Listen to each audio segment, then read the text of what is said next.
In problem number 2, a girl is going to hold an air rifle tightly against her body so that her body and the air rifle act as one object. The recoil speed after the bullet is fired will be less than it would have been if it was just the gun interacting with the bullet.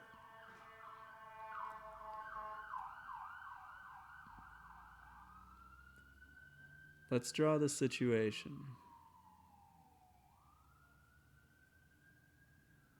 There's a gun with a bullet in it, but that gun is attached to a person's body.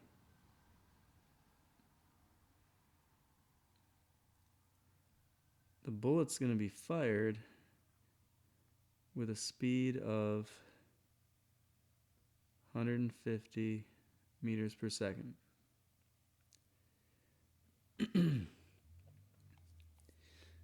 What will be the recoil speed of the girl and the rifle together?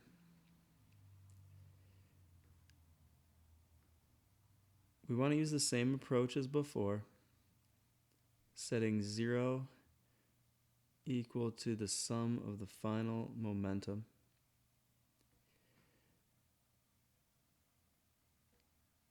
Let's write in the mass of the girl and the gun together and their final velocity.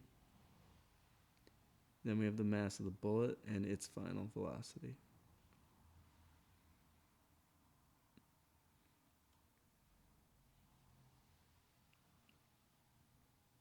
The mass that we put will not be just 2 kilograms though.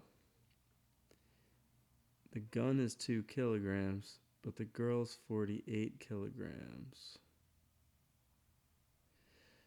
So we want to add them together.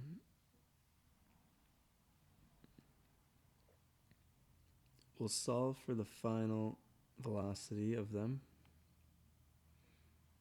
The bullet has a mass of 0.001 kilograms. That's 1 gram. Times its final velocity of 150. Now we would solve that equation to find out what the new recoil speed is. And so the idea is if you press the gun tightly against your shoulder, then you and the gun together have more mass. And according to conservation of momentum here, the more mass you have in the explosion, the less your final speed will be.